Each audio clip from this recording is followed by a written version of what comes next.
hot temperatures, no access to clean water. All their latrines are almost very close to freshwater sites like hand pumps and etc. So when the rain comes down, the latrines flood up and they contaminate the fresh water and their drinking water and spreads disease. They literally live in, because it's a very conservative community, they live in very closed thatch homes with no windows and just made out of bamboos and plastic, and with no jobs and no access to anything. And the children are just running around trying to find a moment to understand what just happened to them. Second question, Kazia Swelling on Twitter, what can society do to change the reality of these people? I'm gonna say it, but I think society needs to care. I think the most important thing is compassion. It does not matter where a child is from, what his forefathers have done, or what his or her circumstances are, or what his religion is. Your compassion needs to be to children. And I think society needs to show its compassion towards children, and not just these children in this refugee camp, but refugee children all over the world, because they didn't ask for it. They deserve our help. How you met many kids during your field visit with UNICEF. What is the one thing that you have learned from these children? I have had the good fortune of working with UNICEF now for 12 years, 10 years in India, doing some amazing work with UNICEF India, with the children in India, which warms my heart. And then I have traveled with, as UNICEF's global ambassador to Jordan to visit Syrian refugees, now to the Rohingya camps in Bangladesh, Zimbabwe. And the one thing in common that I see with all children around the world is how much they want to be educated. Like if you ask any of them, what is your dream? They'll say, I want to go to school. They'll say, I want to be, like I met this kid just yesterday and he wanted to be a journalist. And this is in these camps where these children have never had an idea of a future, but now these children are actually getting access to basic education by being in Bangladesh, because the country has opened up its doors so incredibly to so many people, and so some wonderful non-profits and UNICEF have come together to provide basic education to these children. And now they have aspirations and dreams, which is so great for us as a world. So he wanted to be a journalist, and I asked him, what will you tell the world if you become a journalist? And he said that when countries fight, it's bad for everyone. That's profound, isn't it? From a 5-year-old. All right, the next question. Samna Vasilda, do you ever get heartbroken by the situations you see? Yes, Samna, I won't lie. I mean, it's not easy.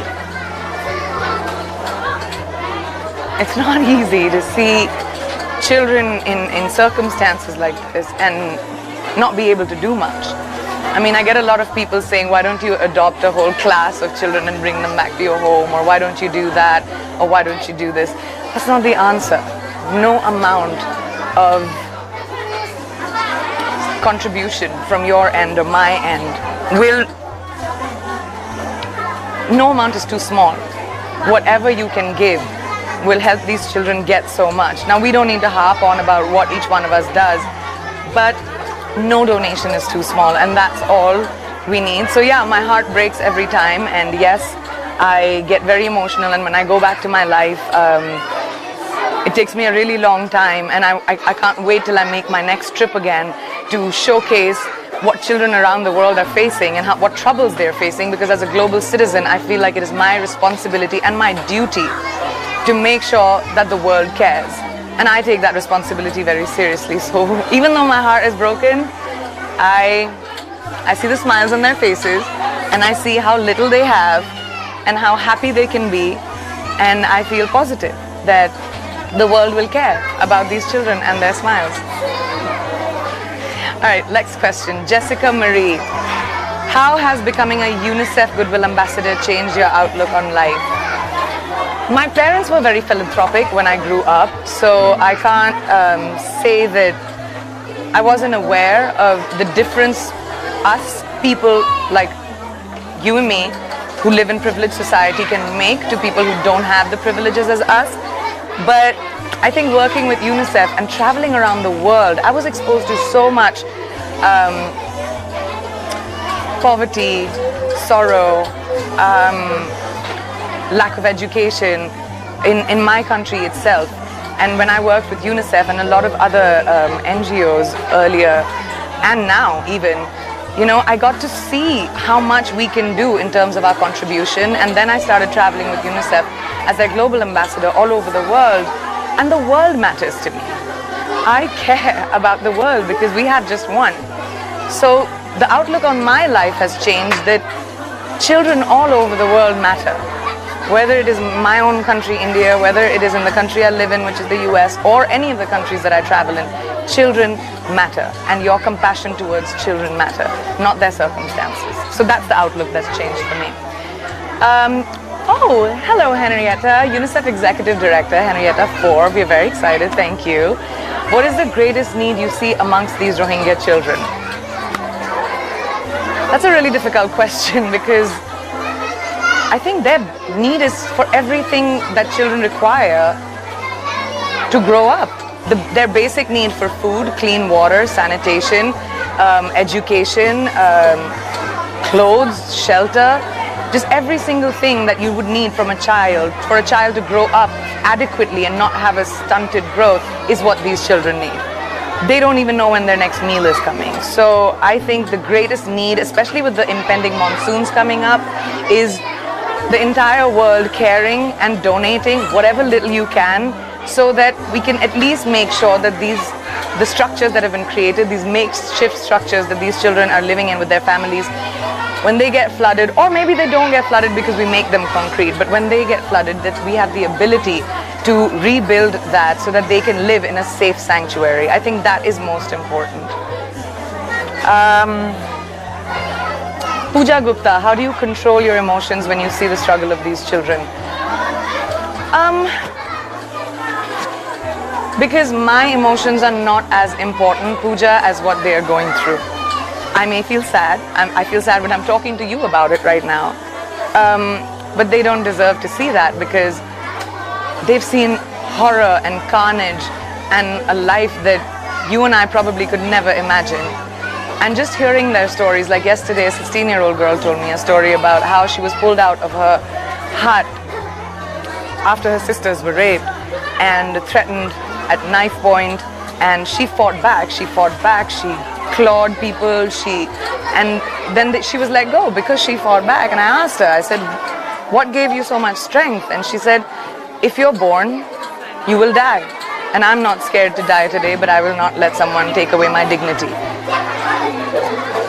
That inspired me and moved me. But to see the strength of these children, I'm nothing. I'm just a means to an end. I am just someone who's trying to show the world and give access to the world and show them what these kids need. I'm just the means to an end. Romaine Thomas from Canada, what brought you into this role and what's the impact you can bring? So Romaine, that's a really interesting question. What brought me into the world was I became a public person when I was 17 years old, and I realized that having a platform where people listen to me can probably be one of my greatest strengths. And I decided to use that platform to amplify the voice of people who might not have access to that voice, or amplify the needs of people that may not have the ability to reach out to you or anybody else in the world. And that's how I decided to use everything that has been given to me. Like I said, I'm just a voice. I'm just a means to an end. I'm just trying to highlight the needs of people, and children especially, around the world. And I think the impact I'm trying to bring is to make the world a more compassionate place, and not to think about what a child is coming from, or what his history or her history is, what the circumstances are, what his parents have done, or where he comes from. I think the most important thing is to just think of a child as a child, and the world needs to have that compassion. We cannot divide children with religion and culture and country and creed. We have to see children as children. So that's the impact I hope I can have. Kitan Smith, how do you go home feeling? Do you go home feeling you did enough? Never. I go home feeling like I tried, but every time I go home, it takes me about 2-3 days to sort of recover a little bit. And then I'm on the phone with UNICEF again saying, where are you taking me next? where can I go, where can I help, where do you need me, and I'm ready to go. I think that's the feeling I take home, is most of the kids that I meet and I share my time with, they keep a very special place in my heart, and they've really changed me. Simon from London, what do the children do in the camps? That's such a good question, Simon. Kids come and spend time for about 2 hours or so in these child-friendly spaces. Otherwise, they're usually at home. They do a lot of chores, especially the girls, and the boys sort of run around, help their family in the little shops that they have, in the markets that they've created, to maybe try and help their parents or their fathers to earn. But mostly the kids don't really have access to anything. And even the learning centers that the UNICEF has provided, because of lack of space, these kids don't even have, they're up to capacity. They can't even fit all the other children. I mean, right now, and there are like 2 teachers teaching about 200 children at the same time, and that is like a dire need. And also the education that these kids get is not formal education. They get basic education in Burmese, English, and math, and that's not going to make them ready to have jobs and careers, which most of them aspire to have now. So the access to education and a curriculum is extremely critical for these children. Natasha from India, what about the monsoon? What will happen? So that's a really good question, Natasha. Like this morning, I know it was raining, and when I woke up and I looked outside the window, and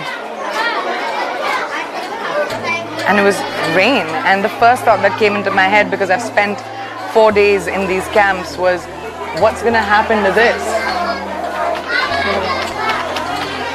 What's gonna happen when it rains? What's gonna happen to like all of this? I can shake it with my own hand, and this is not like, I'm not even, this is what happens if torrential rain comes down. They have cyclones here, and these camps, you have to know, are built on hills which were deforested, so there's dangers of landslide, mudslides, and these houses being caught in that, and people being caught in that. Monsoon season's coming up, so that is why it is so important right now for you all to get involved and donate and help us reinforce these structures. Melissa, this motivates me. Thank you. How can I help? Oh my God, you can help so much. Please go to unicef.org and you'll find out everything that you need over there. Donate your time, donate your money, donate your compassion. I'm so glad you asked that question. Thank you, Melissa. Well, I have to go and spend some time with these kids and then fly to Dhaka. So I'm going to wrap it up now, but thank you so much for sharing this with me. This has been such an incredible experience. I go back a changed person, and this reinforces my faith and belief that children around the world will always have my help and support, and now I need yours. So thank you so much, and I really appreciate you being here. Thank you. Sweetie, can you tell them if we can draw together? Hi. क्या बनाया? हाँ? सभी आके दीवारी बनाए? ठीक है बनाना? So, no, I can do that. ये तुमने बनाया? हाँ. इसको green बनाया हम लोग. Ask him, can I color with him? रंग करे सारी बनाई हो गए हैं? तो